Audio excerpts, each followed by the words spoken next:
उत्तराखंड के विकास से संबंधित कुछ मुद्दों पर माननीय प्रधानमंत्री जी का मार्गदर्शन एवं उनसे अनुरोध करने के लिए आज मैंने उनसे भेंट करी थी। उसमें हमारे प्रदेश के अंदर चूँकि जल विद्युत के क्षेत्र में अपार संभावनाएं जो हमारे प्रदेश के लिए हैं, और जब प्रदेश बन रहा था उस समय भी इसके केंद्र बिंदु में सबसे अधिक जो उत्तराखंड राज्य की आर्थिकी के लिए जरूरी था वो था हमारे यहाँ की जल विद्युत परियोजनाएं।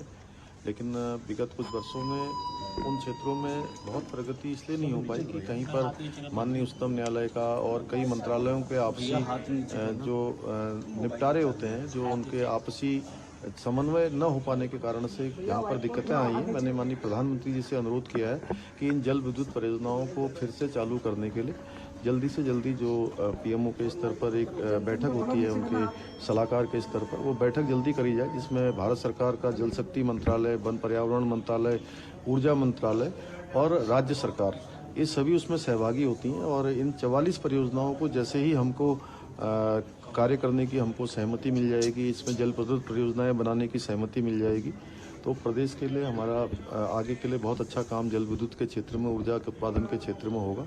और इसके साथ साथ जो भारत नेट है, लगभग अभी 600 गाँवों को भारत नेट की हमारी जो फेज़ 2 में सुविधा मिलनी है, वो सुविधा अभी तक हमको प्राप्त नहीं हो पा रही है। मैंने माननीय प्रधानमंत्री जी से अनुरोध किया है कि वो सुविधा भी हमको जल्दी मिलेगी, तो दूरस्थ के क्षेत्रों में जहाँ पर हमारे तमाम जगह पर इंटरनेट की सुविधाएं हैं, ऑनलाइन जो क्लासेज हैं, उन सभी लोगों को जो है बहुत बड़ी सहायता मिलेगी।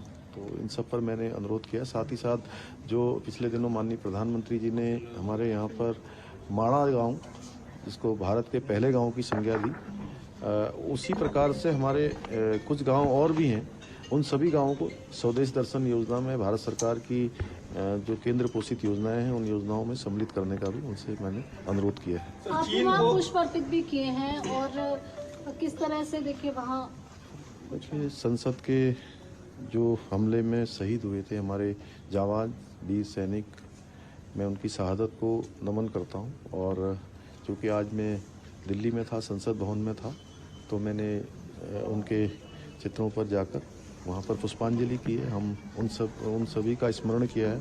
वो हमेशा हमारे लिए, हमारे दिल में, हमारे देश में हमेशा अमर रहेंगे। मैं उनकी शहादत को नमन करता हूँ। चीन को मुंहतोड़ जवाब दिया है भारतीय सेना ने, और असदुद्दीन ओवैसी कह रहे हैं कि सरकार सही जानकारी नहीं दे रही है।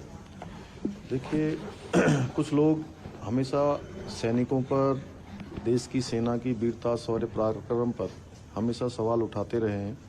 इन लोगों के लिए देश से ज़्यादा अपनी राजनीति है, इसलिए ऐसे लोगों पर मैं बहुत टिप्पणी नहीं करना चाहता। सर, उत्तराखंड की